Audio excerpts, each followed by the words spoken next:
শেরপুর জেলা আওয়ামী লীগের সাবেক সাধারণ সম্পাদক অ্যাডভোকেট চন্দন কুমার পালের জামিন ইস্যুতে নতুন করে উত্তেজনা সৃষ্টি হয়েছে। এই জামিনের প্রতিবাদে বৈষম্য বিরোধী ছাত্র জনতা, জুলাই যোদ্ধা এবং শহীদ পরিবারের সদস্যরা আন্দোলনে নেমেছেন। ৬ অক্টোবর রোববার সকাল থেকে আন্দোলনকারীরা শেরপুর জেলা ও দায়রা জজ আদালত এবং জেলা প্রশাসকের কার্যালয়ের মূল ফটকের সামনে জড়ো হয়ে বিক্ষোভ প্রদর্শন করেন। তাদের মূল দাবি, চন্দন কুমার পালের জামিন ইস্যুতে সংশ্লিষ্ট জেলা জজ, পাবলিক প্রসিকিউটর ও গভর্নমেন্ট প্লিডারের অপসারণ সহ মোট ৭ দফা দাবি তুলে ধরে আন্দোলনকারীরা।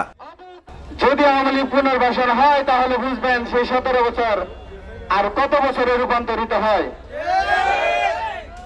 আজকে এই জেলা আওয়ামী লীগের সাধারণ সম্পাদক সাবেক পিপি অ্যাডভোকেট চন্দন কুমার পালকে যে রাতের আধারে মদত দিয়ে এই প্রশাসনের সাথে, এই আদালতের সাথে, কোর্টের সাথে প্রেম করে নির্জনে তাকে পালিয়ে বিক্ষোভ চলাকালীন এক পর্যায়ে আন্দোলনকারীরা আদালতের প্রধান ফটক অবরোধ করে। এর ফলে কোনো বিচারক আদালতে প্রবেশ করতে পারেনি এবং দুপুর পর্যন্ত বিচারিক কার্যক্রম বন্ধ থাকে।